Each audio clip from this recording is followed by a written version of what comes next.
Hey guys, welcome back to the channel. Today we're going to be taking apart this Chrysler key fob to replace the battery inside of it. So first you're going to push down this button to release the key. And then you're just going to put the key in this slot on the side here. And you're just going to kind of pry at it until it pops out. So now it's been popped out. You're just going to, so we're replacing here a CR2032 battery.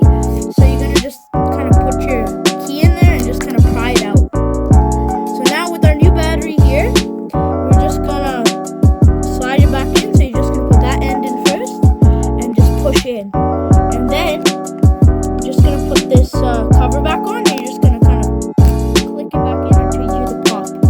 And then you're just going to take your key and put it back in. And the way you check it works is you press one of the buttons on your key fob, and there's a light here that should light up when you press it. So that means our battery works.